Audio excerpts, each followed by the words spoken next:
Assalamualaikum warahmatullahi wabarakatuh. Kembali lagi bersama saya di Teknisi Keran. Gimana kabar sobat-sobat semua? Semoga baik-baik saja ya.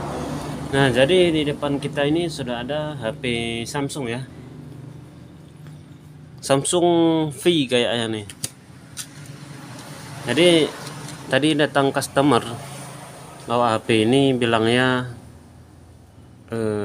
karena lama nggak dipakai ya, sehingga menyebabkan mati total. Nah, jadi setelah saya tanyakan apakah terjadi jatuh, apakah terjadi masuk air, bilang pemilik ya tidak ada ya, tidak terjadi apa-apa eh, karena hanya penyimpanan waktu lama sehingga mati total. Nah, jadi langkah pertama saat kasus mati total seperti ini, kita cek dulu baterainya, itu yang lebih penting ya. Kita stay di 20 volt, kita cek di positif dengan positif, negatif dengan negatif.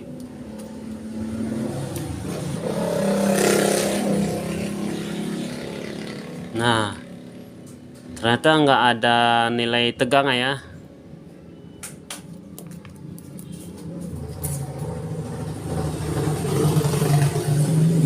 Lalu kita suntik dulu pakai power supply.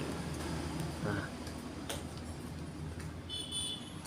pakai power supply, kita stay dulu di 10 volt ataupun 12 supaya memancing ion-ion di dalam baterai ya.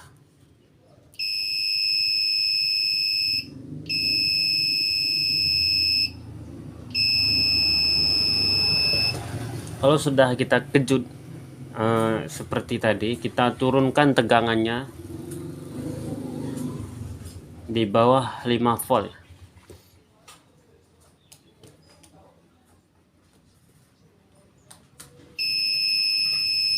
Kalau masih bunyi, kita turunkan lagi untuk voltasenya sampai power supply-nya tidak bersuara dan ampernya naik ya.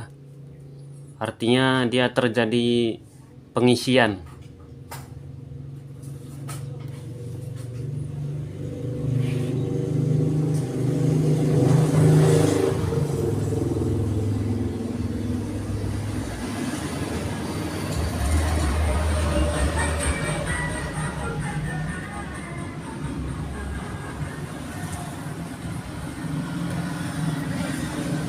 Kalau ampernya turun, kita naikkan lagi ya untuk voltasenya.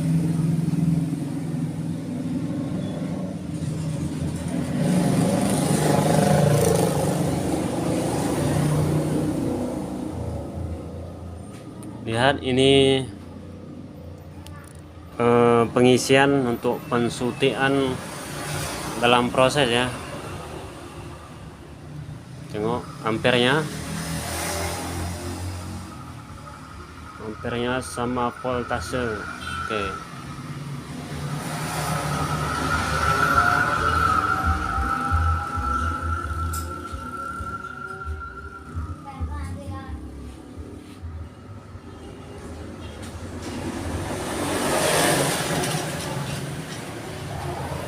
Ini megangnya ini agak susah ya, karena bukan di baterai tanam. Dia modelnya yang pin kayak gini ya, seperti ini, sehingga kita mesti pegang capitan buaya power supply-nya.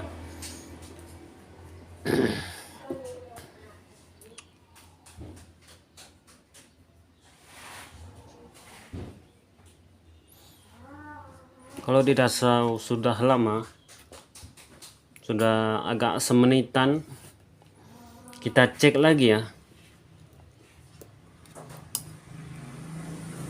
Nah, keluar 3, tidak stabil.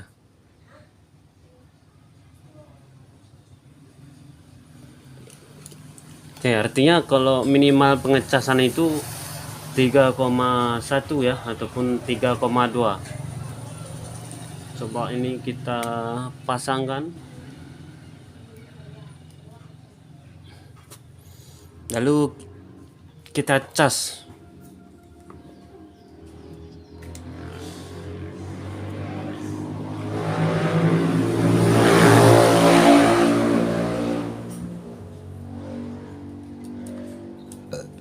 Nah, untuk pengecasan juga nggak masuk.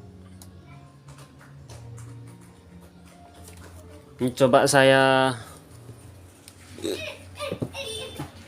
cek dengan power supply ada apa, multitester digital di setelan 20. Lalu kita ukur di pin konektor baterainya ya, di sini. Nah, ini tidak keluar tegangan ya. Seharusnya dia ada tegangan minimal dia 4 volt. Nah, ini tidak ada. Padahal charger ini yang bagus ya. Nah, bagaimana kalau kita cek dengan power supply? Gimana kira-kira pergerakan ampernya? Caranya positif ini kita urutkan ya. Nih, kita urutkan dengan baterai ini. Ini artinya kalau di sini positif, ini ya positif ya, ujung pojok sebelah sini, berarti ini negatif.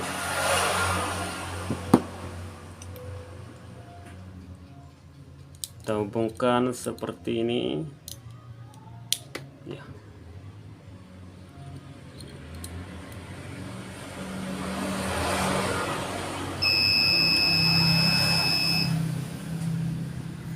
Lalu kita lihat arus ampernya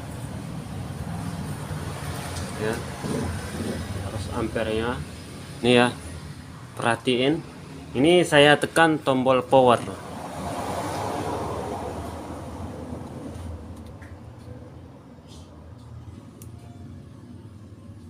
Wow, dia naik turun ya.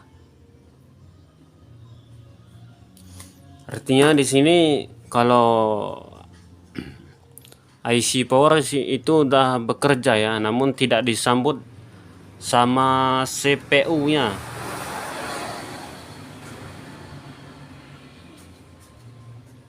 Artinya di sini kita harus bongkar HP ini.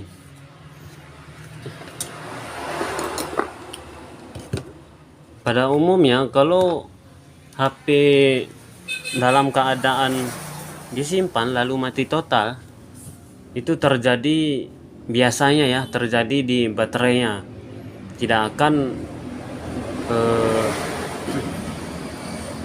ke bagian mesin, kecuali sebelumnya itu dia sudah pernah jatuh ya, lalu disimpan. Kemungkinan ini sudah pernah jatuh ya.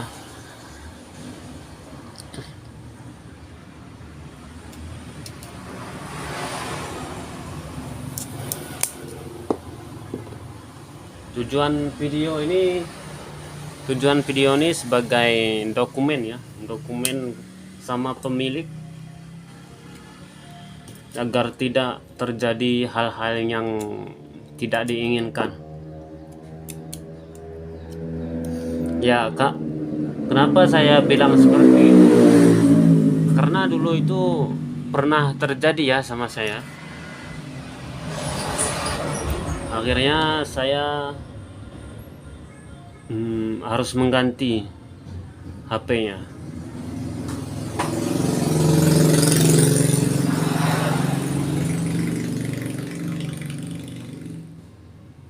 Dulu kasusnya itu dia mati total, konslet di bagian mesin. Nah, keadaan mati total ini kan otomatis isi dari HP tersebut, ya, program dari HP tersebut itu kita tidak tahu ya, apakah terkunci pin, sandi, pola, ya kan kita tidak tahu karena HP keadaan mati. Nah, setelah diperbaiki, ternyata rusaknya di IC power. Lalu kemudian nyala, lalu terjadi di terkunci akun Mi ya. Terkunci akun Mi ini artinya HP sudah pernah diinstal sebelumnya.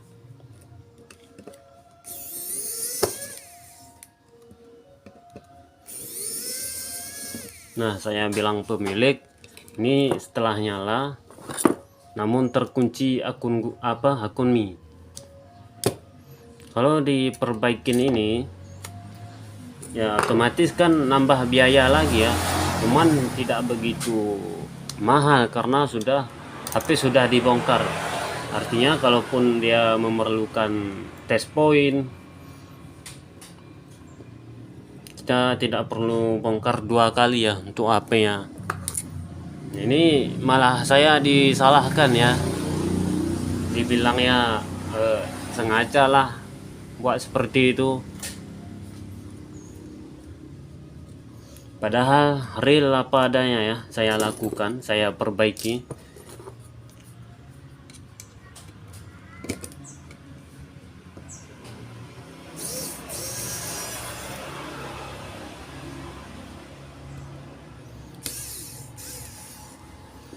Itulah mengapa servisan HP itu mahal ya.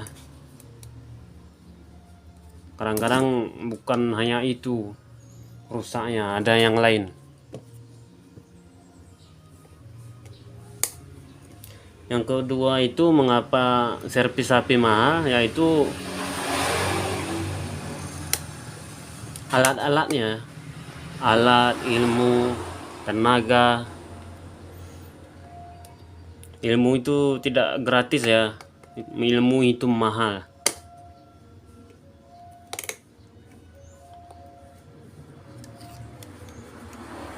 Karena kalau servis HP itu resikonya tinggi ya, tingkat resikonya itu tinggi.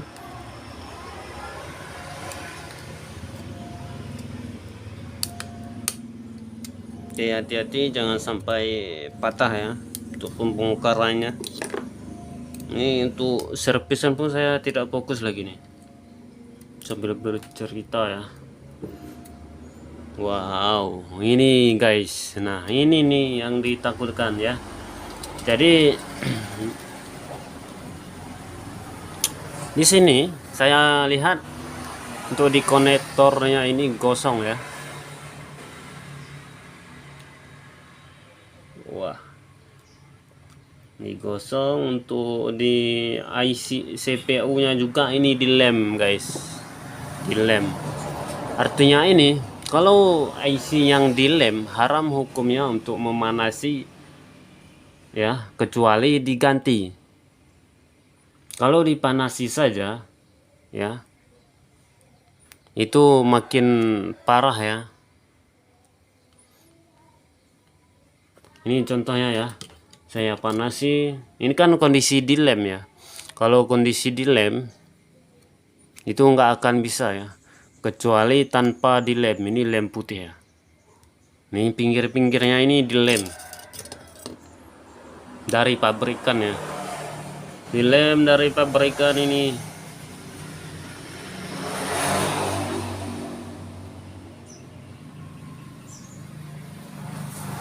Kalaupun ini diganti, tingkat risikonya tinggi ya, dan biayanya pun mahal. Karena apa? Karena ini dilem. Kita mesti hilangkan lemnya dulu. Kita panasi, kita kerik seperti ini, dan kita angkat IC-nya. Dan resikonya itu pada komponen yang di dekatnya ini, yang di dekatnya ini, karena namanya blower itu kan panasnya itu bukan di ini saja, bisa menyebar ke sini sehingga ini pun meleleh ya, sehingga timah yang di sini pun dia ikut lunak, sehingga bisa diangkat dan pasangkan. Nah ini lihat ya, gosong kah? Gosong.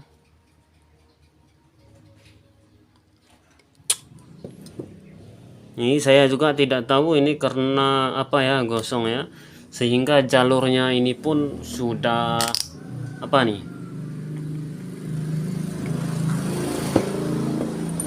sudah rontok ya, sudah tidak ada lagi. Nah ya, nah ini bagi pin di kaki 5 ini untuk jalur casnya itu tidak ada. Nah itulah mengapa sebabnya tadi saat kita ukur itu tidak ada nilai tegangan ya yang keluar.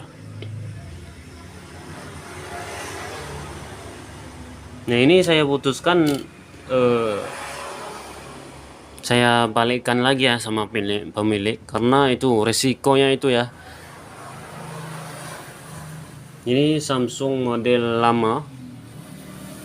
Kalau menurut saya ya mendingan beli second ya, ketimbang perbaiki ini. Karena apa? Belum lagi perbaiki konektor casnya, tuh di IC-nya. Ini kan IC di lem ya, keadaan di lem. Lalu belum lagi di ini, di LCD-nya kalau bagus ya alhamdulillah, kalau tidak ya kayak mana ya, harus ganti lagi. Nah ini touch screen-nya. Nah ini untuk LCD-nya saya lihat ini masih mulus ya, nggak ada pecah, kemungkinan masih bagus.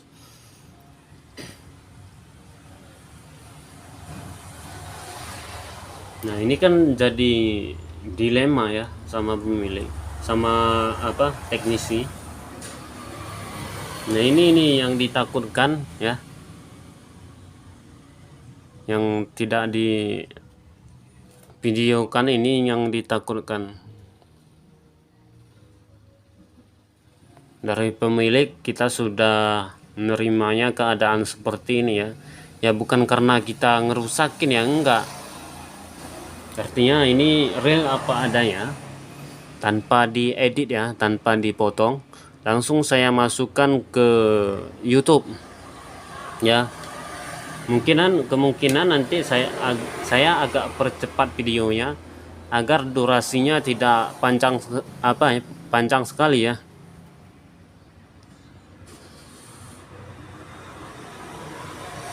Durasinya sengaja saya cepatkan supaya tidak panjang. Nah kan video saya sebelumnya itu juga saya percepat ya. Perhatiin saat saya ngomong itu agak cepat. Wah ini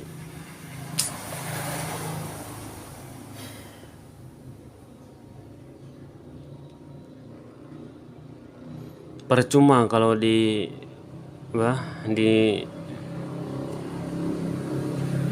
panasin ini juga, karena sudah dilem.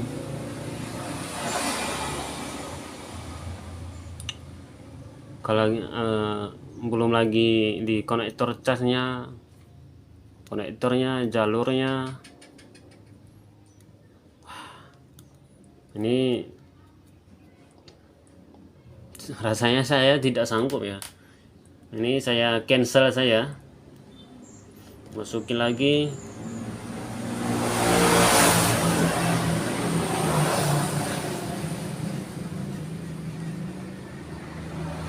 untuk di bagian-bagiannya.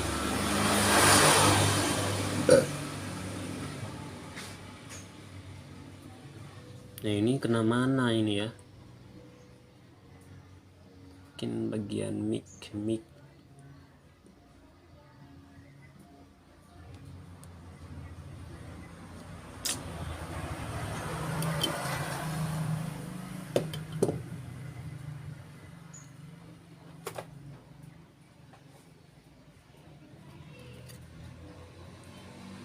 Mana ini ya?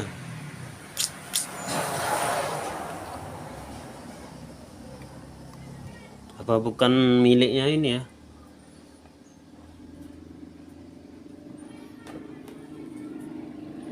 Oke lah, ini saya masukin lagi ya. Ini saya putuskan di cancel saja karena ya tidak sanggup ya. Oh ya.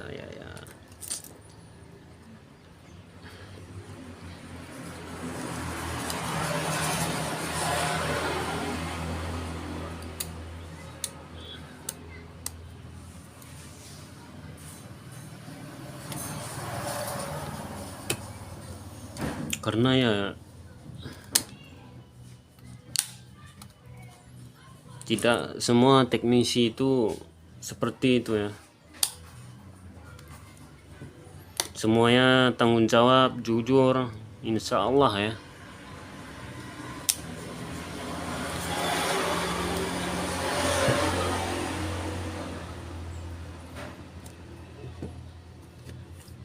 Tidak semua teknisi itu nakal.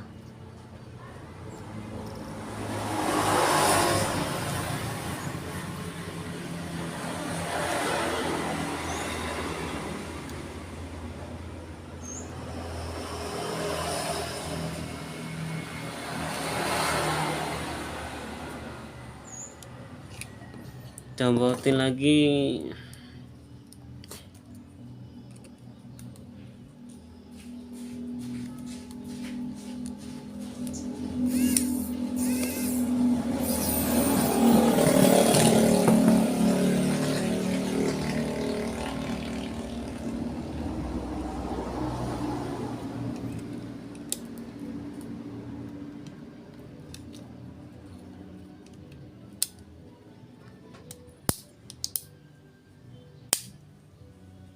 Mungkin ini korban colok listrik atau gimana ya? Ada kemungkinan ya, ngikut di tutorial YouTube colok ke listrik sehingga ya hangus ya seperti tadi.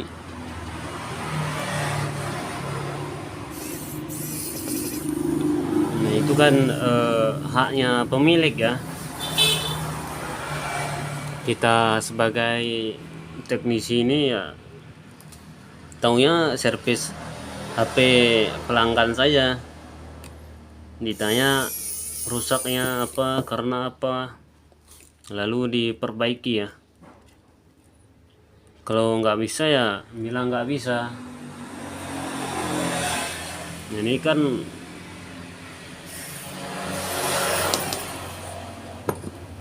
kita bilang bisa ya seperti ini, HP-nya yang rusak parah.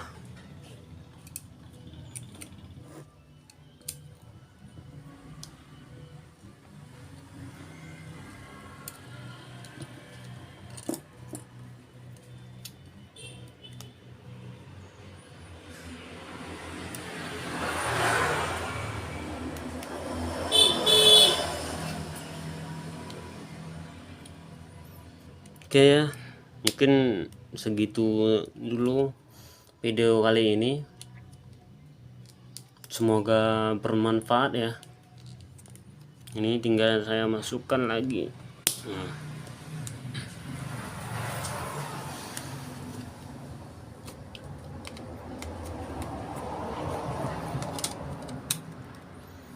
Oke ya, ini sore hari ini ya dapat kasus seperti ini.